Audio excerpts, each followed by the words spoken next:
الحمد للہ رب العالمین والصلاة والسلام علی سید الانبیاء والمرسلین وعلی آلہ واصحابہ اجمعین اما بعد فاعوذ باللہ من الشیطان الرجیم بسم اللہ الرحمن الرحیم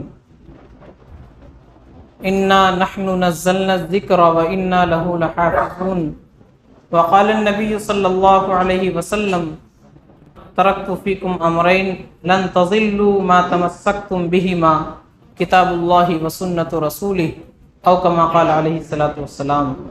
سب سے پہلے اللہ تبارک و تعالیٰ کا فضل کرم ہے، ہمارے اوپر احسان ہے کہ اللہ نے ہم سب کو رمضان جیسا یہ مقدس مہینہ عطا فرمایا اور اس مبارک مہینے میں تراویح پڑھنے کی، تراویح میں مکمل قرآن کریم سننے کی اور سنانے کی توفیق عطا فرمائی۔ اس پر اللہ کا شکر ادا کرنا چاہیے۔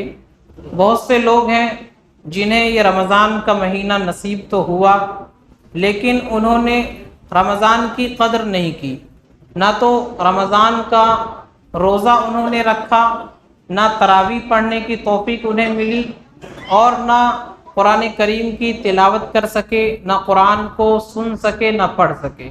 اللہ نے ہمیں یہ موقع دیا، یہ اللہ کا فضل ہے، کرم ہے۔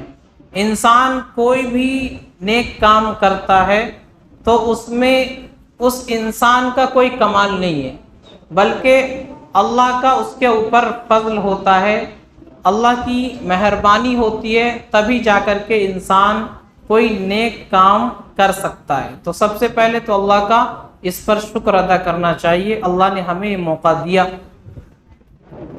اس کے بعد قرآن کریم اللہ تبارک و تعالیٰ نے ہمیں عطا فرمایا، اللہ کے خزانوں میں سے یہ بہت ہی قیمتی خزانہ ہے جو اللہ نے ہمیں دیا ہے۔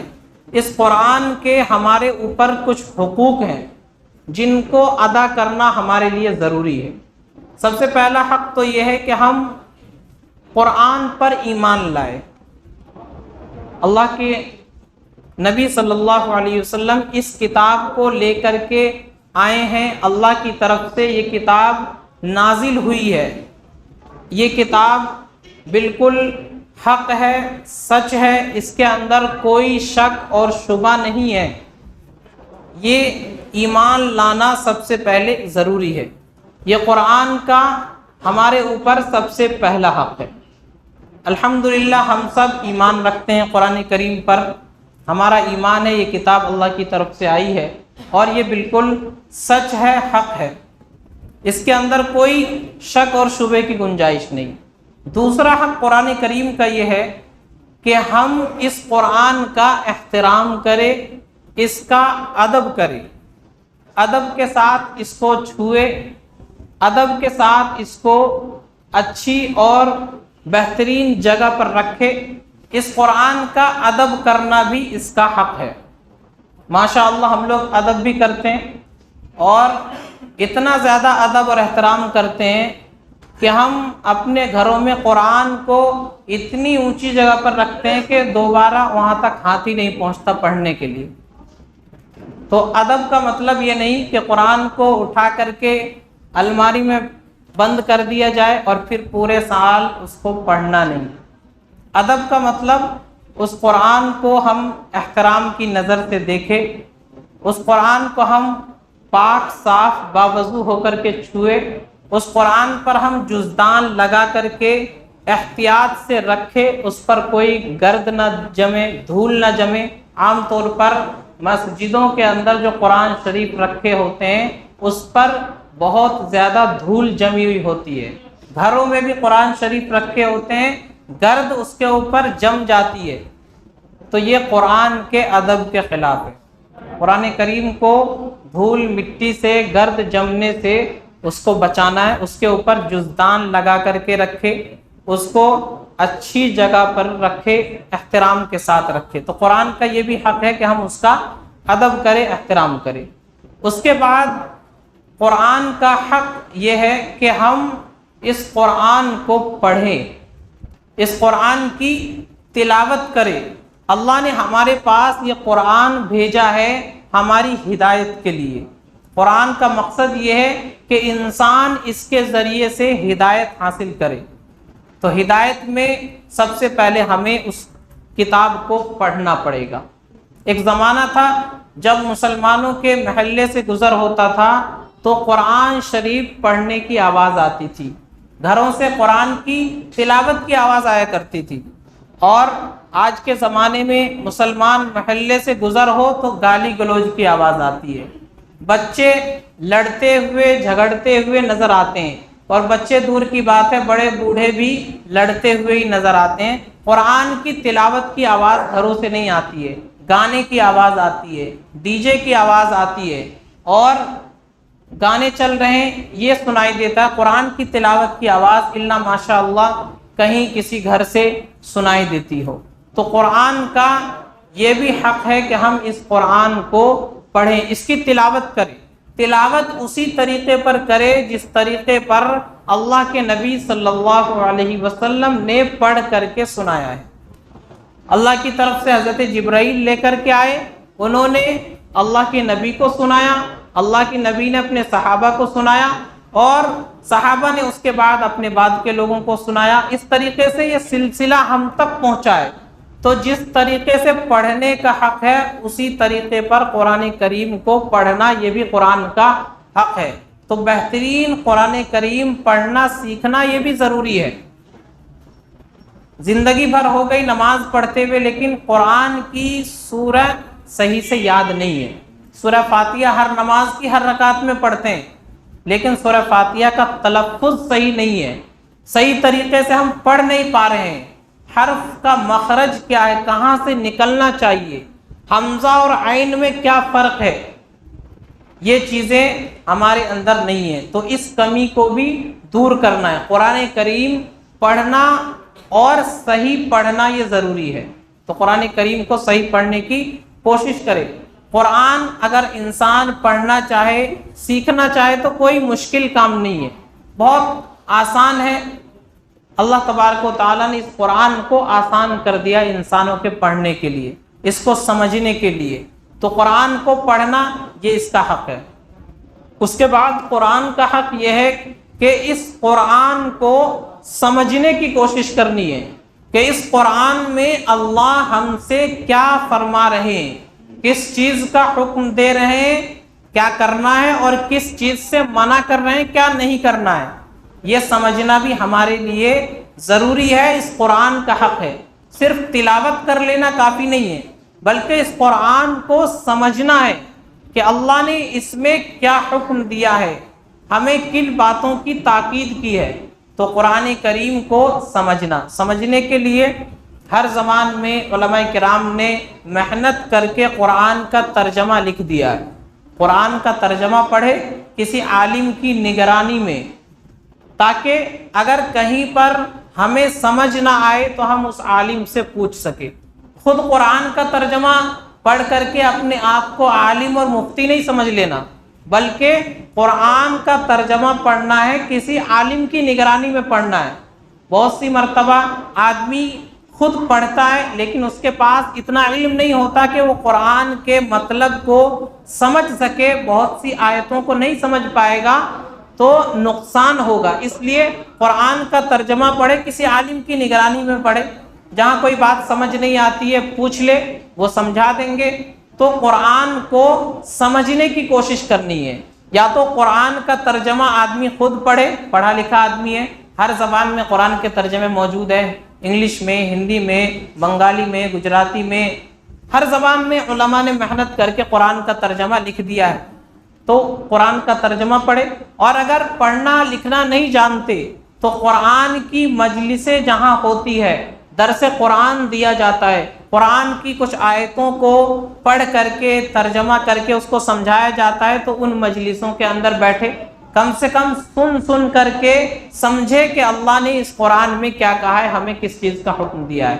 تو یہ بھی قرآن کا حق ہے۔ یہ کتنی غلط بات ہے کہ ہمارے گھروں میں قرآن کریم رکھا ہوا ہے اور ہم بچپن سے لے کر کے 55 تک قرآن کریم کی تلاوت کر رہے ہیں لیکن کبھی ہم نے اس کو سمجھنے کی کوشش نہیں کی۔ سورہ فاتحہ ہم روزانہ پڑھ رہے ہیں ہر نماز میں، لیکن سورہ فاتحہ کا ترجمہ کیا ہے، اس کے اندر اللہ کیا فرما رہے ہیں یہ ہم نے کبھی کوشش نہیں کی سمجھنے کی۔ الحمدللہ رب العالمین کا کیا ترجمہ ہوتا ہے، کیا مطلب ہوتا ہے، یہ ہم نہیں جانتے، اکثر لوگ نہیں جانتے، تو سمجھنے کی کوشش کرنی ہے۔ روزانہ قرآن کی 2 آیتیں 3 آیتیں ترجمے کے ساتھ پڑھیں، اس کو سمجھیں، سمجھ نہیں آتا کسی عالم سے معلوم کر لے۔ یہ قرآن کا ہمارے اوپر حق ہے۔ ہمارے پاس کسی کا خط آ جائے، ہمارے دوست کا، یا بینک سے یا کورٹ سے کوئی نوٹس آ جائے اور وہ انگلش میں لکھا ہوا ہو، ہم تو انگلش جانتے نہیں، تو کیا کرتے ہیں، پروفیسر صاحب کے پاس جاتے ہیں کہ پروفیسر صاحب بینک سے نوٹس آیا ہے، کورٹ سے نوٹس آیا ہے، ذرا پڑھ کے بتائیے اس کے اندر کیا لکھا ہے، مجھ سے کیا مطالبہ کیا جا رہا ہے، تو وہ پڑھ کر کے آپ کو بتا دیتے ہیں۔ قرآن کریم بھی ہمارے گھروں میں رکھا ہوا ہے، ہم اس کی تلاوت کر رہے ہیں۔ قرآن تو ہماری زبان نہیں ہے، عربی زبان میں ہے، تو اب اس کو ہم کیسے سمجھیں گے؟ جو اس زبان کے جاننے والے لوگ ہیں، علماء کرام کے پاس ہم جائیں اور ان سے منت کرے، سماجت کرے ان کی کہ حضرت 2 آیت قرآن کا ترجمہ ہمیں بتا دیجئے، سمجھا دیجئے اللہ اس آیت میں کیا فرما رہے ہیں۔ تو اس طریقے سے قرآن کریم کو سمجھنا یہ بھی ہماری ذمہ داری ہے، اور قرآن کا ہمارے اوپر حق ہے، اس حق کو ادا کرنا ضروری ہے۔ اس کے بعد قرآن کا حق یہ ہے کہ ہم جو کچھ قرآن کو سمجھیں اس پر پھر عمل بھی کریں۔ صرف پڑھ لینا کافی نہیں ہے، پڑھ کر کے اس پر عمل کرنا بھی ضروری ہے۔ جب ہم قرآن پڑھیں گے، اللہ کا حکم ہوگا اقیم الصلاۃ، نماز قائم کرو، تو اب نماز پڑھنی ہمارے لیے ضروری ہے۔ اللہ کا حکم ہے آتوا الزکاۃ، زکوٰۃ ادا کرو، اللہ نے دولت دی ہے تو اب زکوٰۃ ادا کرو۔ اللہ نے قرآن میں روزے کا حکم دیا، روزہ رکھیں گے، زکوٰۃ کا حکم دیا، زکوٰۃ دیں گے۔ اللہ نے آپس میں لڑائی جھگڑے سے منع کیا، ہم لڑائی جھگڑوں کو ختم کریں گے۔ اللہ نے آپس میں ایک ساتھ اتحاد کے ساتھ رہنے کی تاکید کی ہے، ہم آپس میں مل جل کر کے اتحاد کے ساتھ رہیں گے۔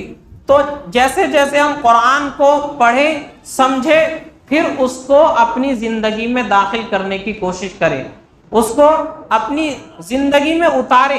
جو کچھ ہم قرآن سے سمجھیں وہ ہماری زندگی میں نظر آنا چاہیے۔ تو یہ قرآن کے چند حقوق ہیں جو ہمیں ادا کرنا ضروری ہے۔ اسی طریقے سے قرآن کا حق یہ بھی ہے کہ ہم اس قرآن کو پھیلائیں، زیادہ سے زیادہ لوگوں تک اس قرآن کو پہنچائیں۔ ایک تو پہنچانے کا ذریعہ ہے قرآن کریم ہم لیں مارکیٹ سے اور اس کو مسجدوں میں رکھتے، مدرسے میں بھجوا دیں جہاں بچے پڑھیں گے، کسی غریب کو دے دے جس کے پاس اتنی وسعت نہیں ہے کہ وہ قرآن لا سکے، تو وہ پڑھے گا، آپ کو ثواب ملے گا۔ اور ایک طریقہ یہ ہے کہ جو قرآن کو پڑھنے والے لوگ ہیں ہم ان کی مدد کریں۔ جیسے مدرسہ ہے، مدرسے کے اندر قرآن کی تعلیم دی جا رہی ہے، تو ہم مدرسوں کو مضبوط کریں، مدرسوں کا تعاون کریں، تو یہ ہمارا پیسہ مدرسے کے اندر جائے گا، مدرسے میں پڑھنے والے بچوں پر خرچ ہوگا، تو وہ بچے قرآن پڑھیں گے، آگے جا کر کے دوسروں کو پڑھائیں گے، مسجد میں امام بنیں گے، لوگوں کو قرآن سمجھائیں گے، بچوں کو قرآن پڑھنا سکھائیں گے۔ تو یہ بھی قرآن کا ایک حق ہے کہ ہم اس قرآن کی اشاعت کریں، اس کا یہ ذریعہ ہے کہ ہم مدرسوں کا تعاون کریں، مدرسے میں بچے پڑھیں گے، وہ بچے دوسروں کو سکھائیں گے، وہ بچے پھر اپنے بعد آنے والے لوگوں کو سکھائیں گے، تو اس طرح ایک سلسلہ چلے گا۔ یہ بھی قرآن کا حق ہے کہ ہم اس قرآن کی اشاعت کریں، اس کو پھیلائیں۔ اس کے بہت سارے طریقے ہیں۔ تو یہ قرآن کریم کے چند حقوق ہیں جو آپ کے سامنے عرض کیے، یہ ادا کرنا ہمارے اوپر ضروری ہے، یہ ہماری ذمہ داری ہے۔ تو سب ان حقوق کو ادا کریں گے انشاءاللہ۔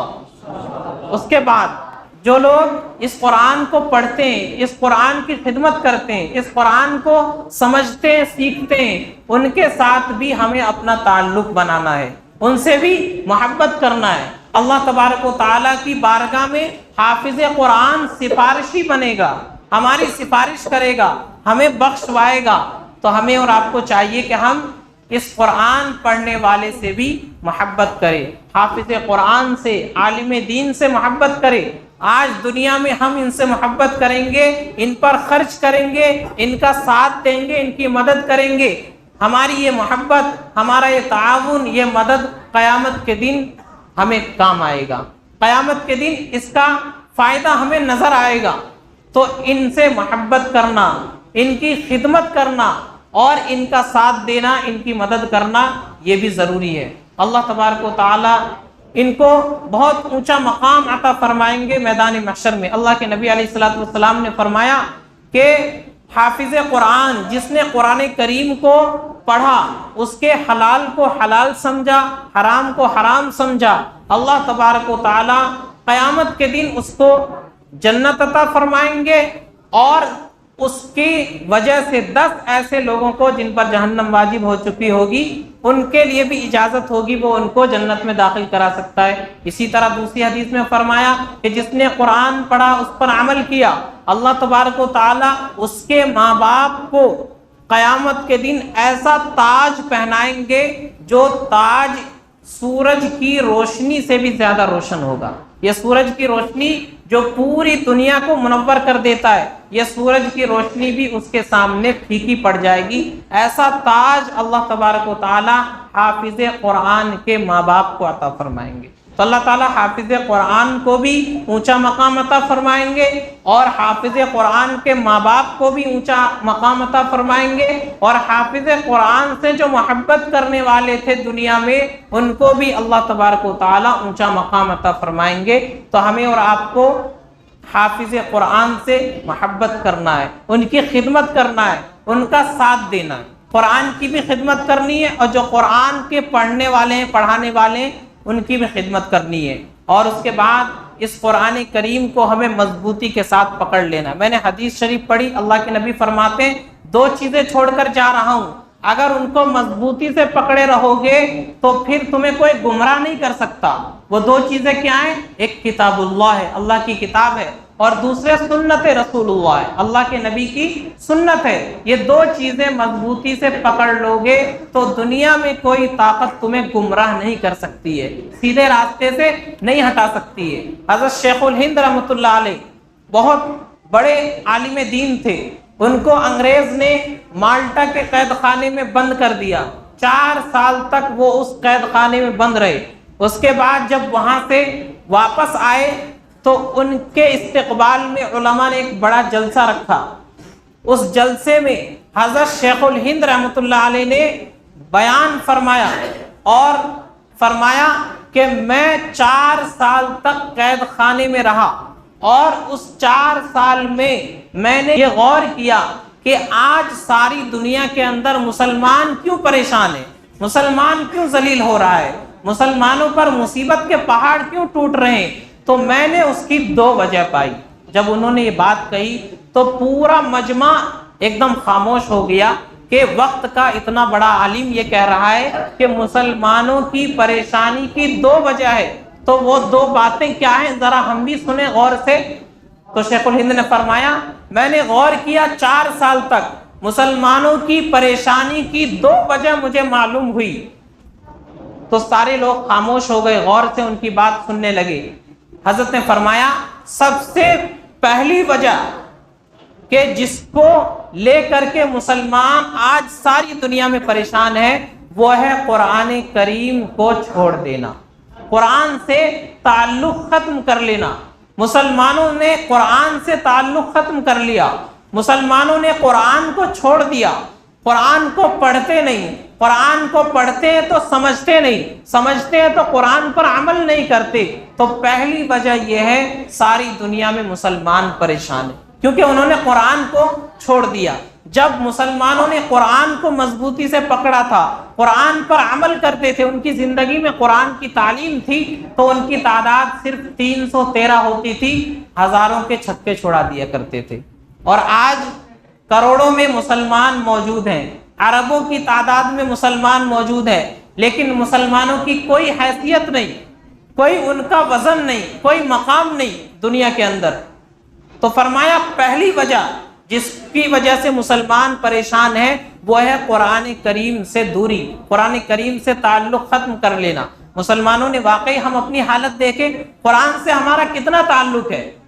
جب کوئی نیا مکان بنائیں گے 2-4 حافظ صاحب کو بلا کر کے قرآن پڑھوا لیتے ہیں، نئی دکان کھولیں گے تو پھر قرآن پڑھوا لیں گے، ابا کا انتقال ہونے والا ہوگا، امام صاحب کو بلا کر کے قرآن خوانی کروا لیں گے، ابا دنیا سے چلے جائیں گے تو چوتھے روز، 10ویں روز، 20ویں روز اور 40ویں روز قرآن خوانی ہو جائے گی۔ بس ہمارا تعلق قرآن سے اتنا رہ گیا۔ رمضان میں قرآن کریم پڑھ لیں گے، شب قدر میں پڑھ لیں گے، شب برات میں پڑھ لیں گے، اس کے علاوہ ہم نے قرآن کریم کو کبھی پڑھنے کی کوشش نہیں کی، اس کو سمجھنے کی کوشش نہیں کی، تو ہمارا قرآن سے بس اتنا تعلق رہ گیا۔ ہم نے قرآن کو مردوں پر پڑھنے کے لیے رکھ دیا، حالانکہ یہ قرآن مردوں کے لیے نہیں آیا، قرآن تو زندہ لوگوں کی ہدایت کے لیے آیا تھا، کہ زندہ لوگ اس قرآن کو پڑھے، اس کو سمجھے، اپنی زندگی میں اس کو اتارے، ان کی زندگی کے اندر انقلاب آئے گا۔ تو قرآن تو زندہ لوگوں کی ہدایت کے لیے آیا تھا، ہم نے قرآن کو مردوں کے لیے خاص کر دیا کہ جب کوئی مرے گا تب ہم قرآن کو پڑھیں گے، اس کو ثواب پہنچا دیں گے، بس اتنا رہ گیا ہے۔ تو صرف قرآن یہ دعا تعویذ کے لیے اور ثواب پہنچانے کے لیے نہیں ہے، وہ بھی اس کا ایک فائدہ ہے، لیکن اصل مقصد قرآن کا یہ ہے کہ اس قرآن سے ہم ہدایت حاصل کریں، اس قرآن سے ہم رہنمائی لیں کہ یہ قرآن ہمیں زندگی گزارنے کا طریقہ بتائے گا، یہ قرآن ہمیں آپس میں رہنے کا طریقہ بتائے گا، سماج میں کیسے رہنا ہے، گھر والوں کے ساتھ ہمارا سلوک کیسا ہو، دوسروں کے ساتھ ہمارے اخلاق کیسے ہو، یہ قرآن ہمیں سکھائے گا۔ تو قرآن تو ہدایت کے لیے آیا تھا، زندہ لوگوں کے لیے، ہم نے اس کو مردوں کے لیے خاص کر دیا ہے۔ تو فرمایا شیخ الہند نے پہلی وجہ جس کو لے کر کے مسلمان پریشان ہے وہ قرآن سے دوری ہو گئی، واقعی حقیقت ہے۔ اس کے بعد فرمایا دوسری وجہ جس کو لے کر کے مسلمان ساری دنیا میں پریشان ہے وہ ہے مسلمانوں کا آپس میں اختلاف، آپسی اختلاف۔ مسلمان فرقوں میں بٹ گئے، مسلمان گروہوں میں بٹ گئے، جماعتوں میں بٹ گئے، ہم دیوبندی ہے، فلاں بریلوی ہے، وہ اہل حدیث ہے، وہ شیعہ ہے، وہ سنی ہے، اس کی مسجد الگ، اس کا مدرسہ الگ، اس کی جماعت الگ۔ تو ہم نے یہ تفریق اپنے اندر پیدا کر لی تھی۔ اللہ کے نبی تو ایک قوم، ایک امت بنا کر کے گئے تھے، لیکن ہم نے اپنے اندر یہ تفریق پیدا کر لی جس کی وجہ سے ہم دنیا بھر میں پریشان۔ شیخ الہند نے فرمایا دوسری وجہ یہ ہے کہ مسلمانوں کے اندر اتحاد اور اتفاق نہیں رہا، آپس کا اختلاف، اس کی وجہ سے آج ساری دنیا میں مسلمان پریشان ہیں۔ تو یہ دو وجہ بیان فرمائی، ایک قرآن سے دوری اور دوسرے مسلمانوں کا آپس میں اختلاف، اس کی وجہ سے مسلمان ساری دنیا میں پریشان ہیں۔ اور حقیقت میں دیکھیں، غور کریں گہرائی کے ساتھ، تو اصل وجہ ایک ہی ہے، آپس کا اختلاف کیوں ہے؟ قرآن سے دوری ہے۔ اگر قرآن پڑھیں گے تو قرآن جگہ جگہ پر ایک امت بننے کی تعلیم دے رہا ہے، قرآن جگہ جگہ پر اللہ کی رسی کو مضبوطی سے پکڑ لو یہ کہہ رہا ہے، قرآن جگہ جگہ پر کہہ رہا ہے کہ مومن ایمان والے آپس میں بھائی بھائی ہیں، ایمان والے آپس میں ایک دوسرے کے بھائی ہیں۔ اللہ فرما رہے ہیں قرآن میں وَاعْتَصِمُوا بِحَبْلِ اللَّهِ جَمِيعًا، سب کے سب اللہ کی رسی کو مضبوطی سے پکڑ لو، وَلَا تَفَرَّقُوا، آپس میں تفرقہ بازی مت کرو، ٹولیوں میں، جماعتوں میں اور گروہوں میں مت بٹو۔ قرآن تو یہ کہہ رہا ہے مسلمانوں آپس میں ایک ہو کر کے رہو، ایک جٹ ہو کر کے رہو، اتحاد اور اتفاق کے ساتھ زندگی گزارو۔ لیکن آج دیکھیں مسلمانوں کے گھروں کے اندر اتفاق نہیں ہے، ایک گھر میں 3 بھائی 4 بھائی ہیں، سب الگ الگ ہیں، سب کو ایک دوسرے سے تکلیف ہے، سب ایک دوسرے سے جھگڑ رہے ہیں، ایک دوسرے سے ایسی نفرت ہو گئی ہے کہ ایک سلام کرتا ہے تو دوسرا جواب نہیں دے رہا۔ یہ ایک گھر کا حال ہے۔ پھر اس کے بعد گاؤں میں دیکھو، برادریوں کی وجہ سے لوگ الگ الگ فرقوں میں بٹے ہوئے ہیں، یہ فلاں برادری کا آدمی ہے، یہ فلاں برادری کا آدمی ہے، اس کی وجہ سے لڑائی جھگڑے، برادریوں کے نام پر مسجدیں بن رہی ہیں، یہ فلاں صاحب کی مسجد ہے، یہ سید صاحب کی مسجد ہے۔ تو برادریوں کے نام پر، مسلکوں کے نام پر مسجدیں بن رہی ہیں، گھروں کے اندر اتفاق نہیں، بستیوں میں، گاؤں میں، شہروں میں اتفاق نہیں، ساری دنیا کے اندر یہی حال ہے مسلمانوں کا۔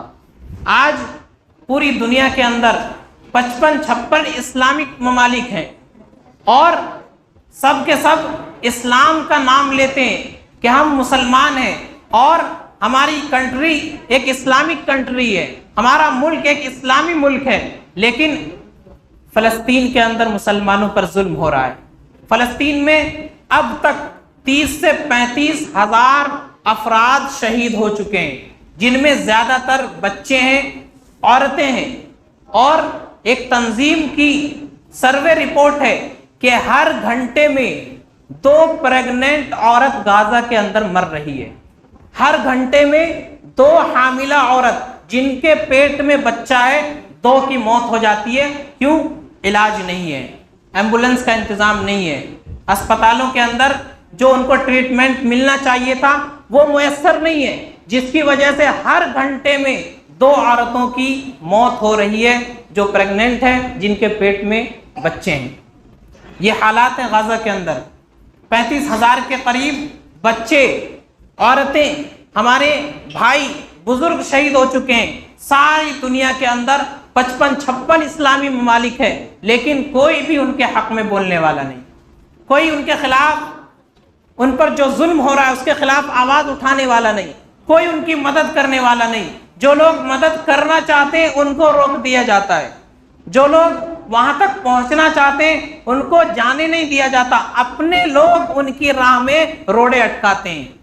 یہ مسلمانوں کا حال ہے، جس کی وجہ سے آج ساری دنیا میں مسلمان پٹ رہے ہیں، پریشان ہیں۔ حضرت شیخ الہند نے یہی فرمایا تھا کہ قرآن کو چھوڑنے کی وجہ سے مسلمان پریشان ہیں، آپس کے اختلاف کی وجہ سے مسلمان پریشان ہیں، ہر ایک کو دوسرے سے شکایت ہے، جس کی وجہ سے ان مظلوموں کو چھوڑ دیا گیا مرنے کے لیے، ان کے اوپر بمباری ہو رہی ہے، ان کے گھر اجاڑ دیے گئے، خاندان کا خاندان ختم ہو گیا، لیکن کوئی ان کے حق میں بولنے والا نہیں ہے۔ چھوٹے چھوٹے معصوم بچے، 2 سال کے، 2.5 سال کے، 3 سال کے بچے کھانے کے لیے ڈبہ لے لے کر لائن میں لگے ہوئے ہیں، ان کو کھانا نہیں مل رہا ہے، جو کچھ باہر سے امداد آتی ہے، کھانا پکتا ہے، ان بھوک سے اتنے پریشان ہیں کہ وہ کھانا لٹ جاتا ہے، چھوٹے چھوٹے معصوم بچے ڈبہ لے کر منہ تکتے رہ جاتے ہیں، ان کو کھانے کو نہیں ملتا ہے۔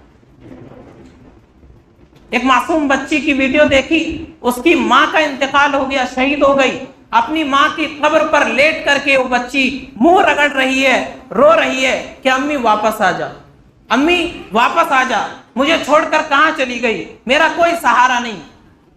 ایک بچے کو دیکھا کہ اس کو کھانے کو نہیں مل رہا ہے تو گھاس زمین سے وہ کھینچ کر کے اپنے منہ میں رکھ لیتا ہے بھوک کی وجہ سے۔ یہ حالات ہے وہاں کے، لیکن ساری دنیا کے 55-56 اسلامی ممالک، وہاں کے حکمراں، وہاں کے مسلمان آرام سے اپنے محلوں میں زندگی گزار رہے ہیں، کوئی ان کی تکلیف کا احساس نہیں۔ اللہ کے نبی نے فرمایا ایک مسلمان دوسرے مسلمان کا بھائی ہے، نہ وہ اس کو بے یار و مددگار چھوڑتا ہے، نہ وہ اس پر ظلم کرتا ہے۔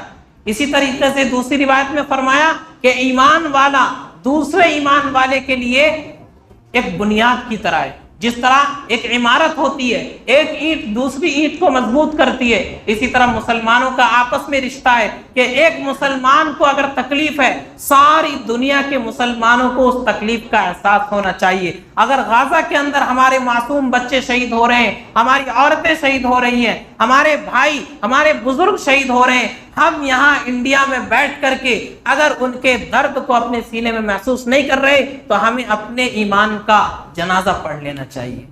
ہم مسلمان نہیں ہیں، ہمارے دل کے اندر ایمان نہیں ہے۔ اللہ کے نبی نے فرمایا تمام کے تمام مسلمان ایک جسم کی طرح ہے، اگر کہیں بھی پوری دنیا میں کسی مسلمان کو تکلیف ہے، کسی مسلمان کے پیر میں کانٹا بھی چبھتا ہے تو اس کی چبھن کا احساس ساری دنیا کے مسلمانوں کو ہونا چاہیے۔ اگر نہیں ہے تو ہم واقعی میں مسلمان نہیں ہیں۔ زبان سے ہم مسلمان کہیں اپنے آپ کو، زبان سے ہم ایمان کا دعویٰ کریں اور ہم خوب نمازیں پڑھیں، تہجد پڑھیں اور ہماری کبھی تہجد قضا نہ ہو، لیکن ہم مسلمانوں کی تکلیف کا احساس یہاں بیٹھ کر کے نہیں کر رہے تو ہم واقعی مسلمان نہیں ہیں۔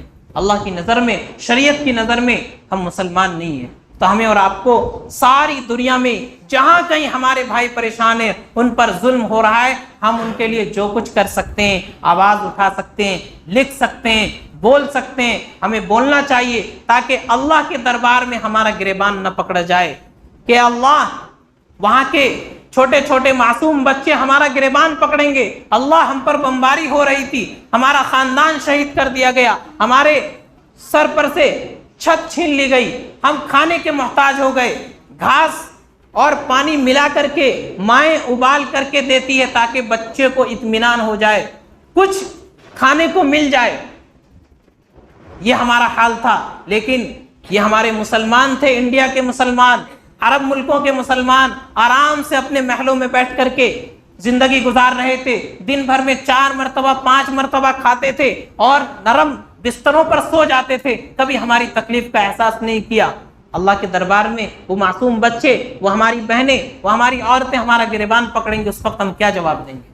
تو ہم کچھ نہیں کر سکتے ان کے لیے، جو کچھ ہم سے ہو سکتا ہے ہم بول سکتے ہیں۔ سوشل میڈیا کی طاقت ہر آدمی کے پاس ہے، تو اس ظلم کے خلاف بولیں، لکھیں اور اس ظلم کو دنیا کے سامنے بتائیں۔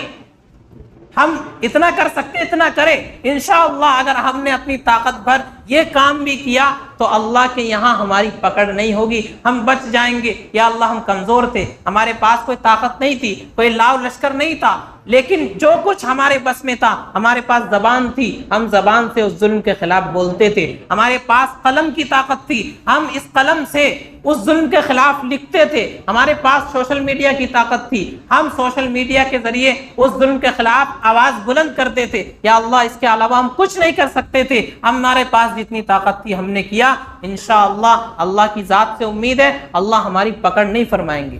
لیکن یہ سب کچھ ہوتے ہوئے ہم دیکھیں اور ہم اس تکلیف کا احساس نہ کریں، اس کے خلاف ایک لفظ ہماری زبان سے نہ نکلے، تو پھر ہم اپنے ایمان کا جنازہ پڑھ لیں، ہم واقعی مسلمان نہیں ہیں، اللہ کے یہاں ہماری پکڑ ہو جائے گی۔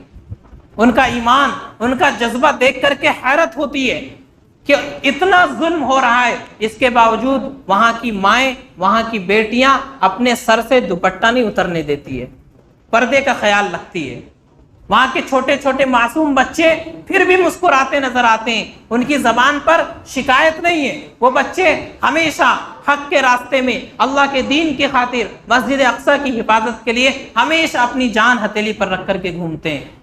ان کو نہیں معلوم وہ جہاں بیٹھے وہاں پر آ کر کے کب بم برس جائے اور کب وہ اسی وقت دنیا سے رخصت ہو جائے، لیکن اس کے باوجود وہ مسکراتے ہیں، اس کے باوجود لا الہ الا اللہ محمد رسول اللہ پڑھتے ہیں، اس کے باوجود نماز کا اہتمام کرتے ہیں، اس کے باوجود وہاں کی مائیں، وہاں کی بہنیں، وہاں کی عورتیں پردے کا اہتمام کرتی ہیں۔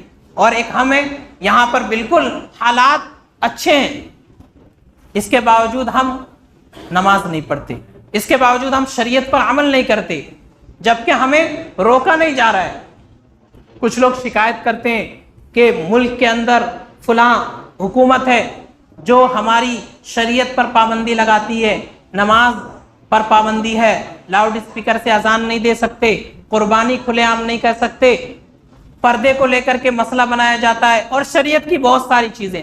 تو ہم یہ شکایت کرتے ہیں کہ ہمیں پریشان کیا جا رہا ہے۔ مسجد میں آنے سے تو کوئی نہیں روکتا، ہم مسجد میں کتنا آتے ہیں، مسجد میں آنے سے کوئی نہیں روکتا، قرآن پڑھنے سے تو کوئی نہیں روکتا، قرآن کو سمجھنے سے کوئی نہیں روکتا، روزہ رکھنے سے ہمیں کوئی نہیں روک رہا، کوئی حکومت نہیں آ رہی ہے، کوئی پولیس اور فورس نہیں آ رہی ہے۔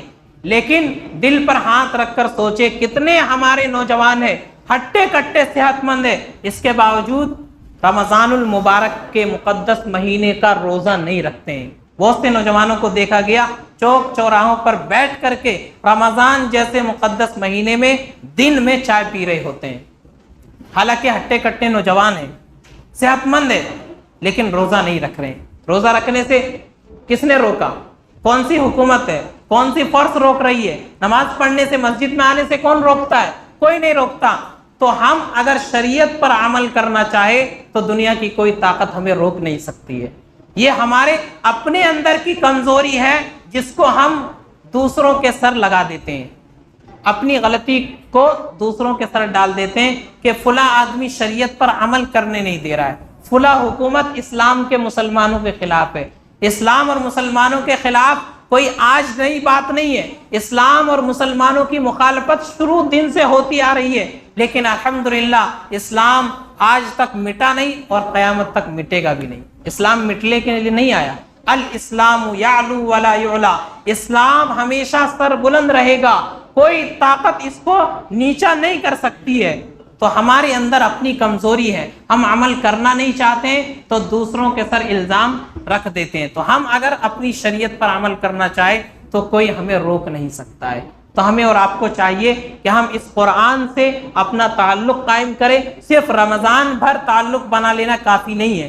رمضان میں ہم نے ماشاءاللہ الحمدللہ قرآن کو سنایا، قرآن پڑھا، بہت اچھی بات ہے، لیکن باقی کے 11 مہینے پورے سال بھی اسی طریقے سے قرآن سے ہمارا تعلق ہونا چاہیے۔ مسجد کے اندر الحمدللہ درس قرآن ہوتا ہے، اس مجلس میں بیٹھے تھوڑی دیر بیٹھ کر کے 4 آیت 5 آیت قرآن کی سیکھنے کی کوشش کرے، سمجھنے کی کوشش کرے، انشاءاللہ اس کا بڑا فائدہ ہوگا۔ تو آج کی مجلس کا پیغام صرف یہی ہے کہ ہم قرآن کریم سے اپنا رشتہ جوڑیں، قرآن کو پڑھنے اور اس کو سمجھنے اور اس پر عمل کرنے کی کوشش کریں۔ یہاں کی مجلس سے بس اگر ہم اتنی بات اپنے پلے باندھ لیں اور اسی پر عمل کر لیں تو ہم کامیاب ہیں۔ تو انشاءاللہ سب اس کام کو کریں گے انشاءاللہ۔ اللہ تبارک و تعالی ہم سب کو عمل سمجھ کی توفیق عطا فرمائے۔ وآخر دعوانا الحمدللہ رب العالمین۔